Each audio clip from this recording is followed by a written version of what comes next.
ghost court life, haunted house, and anything related to ghosts.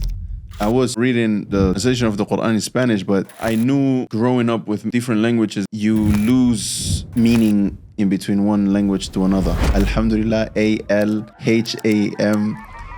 So I was memorizing like this, and what are you reading? What is that? My first interaction, to be honest, with the deen and the first interest in the deen, it was anything related to ghosts. I think it was 2000 and like YouTube. I don't know what year it was. I mean, I know the year I started practicing, it was about 2010, and YouTube just started, or at least I started knowing about it.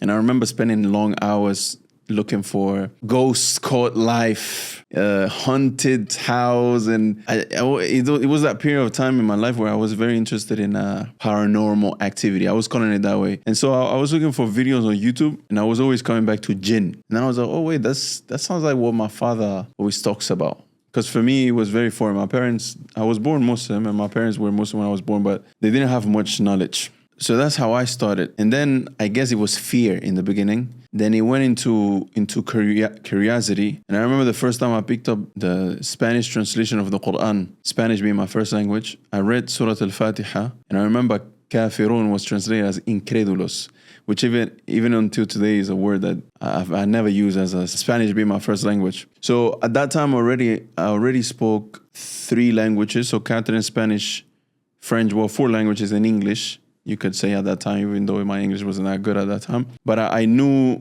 growing up with different languages that you lose meaning in between one language to another. And so I was uncomfortable reading the translation of the Quran in Spanish, but at the same time, I understood, oh, it's probably because I don't know Arabic and so on. So the intention of learning Arabic already came to my mind. And so for some reason, there must have been something that was put in my heart about memorizing the Quran, because I remember the first time that I started practicing and serious about learning and so on, I just started memorizing Quran, but in phonetical letters. So Alhamdulillah, A-L-H-A-M.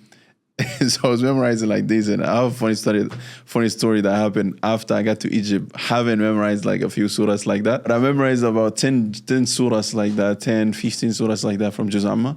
When that happened, I used to be in between Spain and France. And France, alhamdulillah, da'wah, mashallah, moving. And I met a brother there.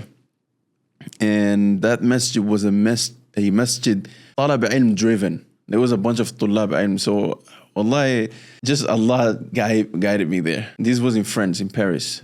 So these brothers, they were a lot into talab ilm, and seeing the brothers who they give respect to, it always goes back to the person that has more knowledge. So at that time, all of this, it was subconsciously telling me, yo, I need to learn the deen. I need to memorize.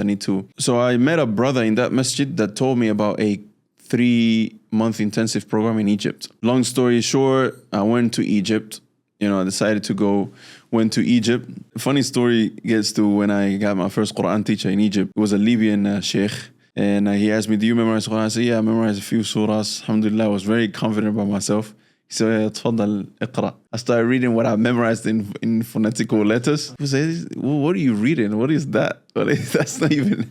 He said, forget about anything you have memorized. And that's when I was 18. I always had a thing about memorizing the whole Quran. I'm trying to think where it came from. I always look up to people who have knowledge. In terms of tilawat, I would say Sheikh Luhaydan. Muhammad Al Andalusi. There was one ayah about, I think it just went viral at that time, about shuhada and it was a viral video by Sheikh Muhammad Al Andalusi. Yeah, that was literally. I haven't listened to it for probably 10 years, Even right now I'm getting goosebumps, subhanAllah.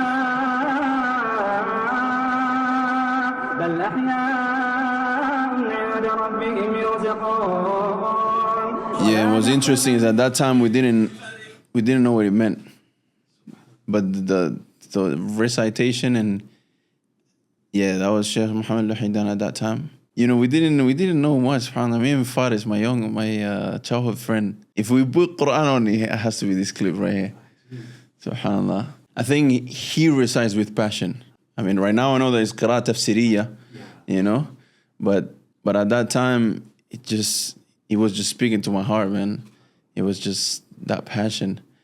And it's the same thing when somebody speaks with passion, you touch more the hearts. In the biography or muqaddimah of Sayyid al-Khatir of Ibn al-Jawzi, he talks about how he was, like the person that did that muqaddimah of that particular edition that I have, and he says Imam Ibn al-Jawzi, he spoke with Ufiman al-Kalam in the interpretation. He spoke with so much passion that he could make a person laugh in one sitting and then make him cry before they leave the sitting. So when you know how to speak with passion, or not know how to speak with, but when you really believe what you're saying, it's just people receive the message how it is. And this is as well why I don't like to do teleprompters and stuff. Like I like to get it out straight from the heart, you know.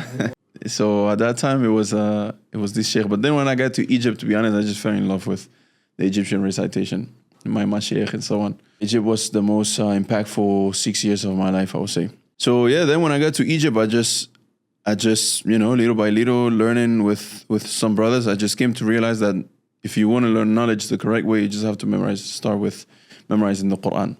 So in my mind, I was like, okay, I need to memorize the Qur'an.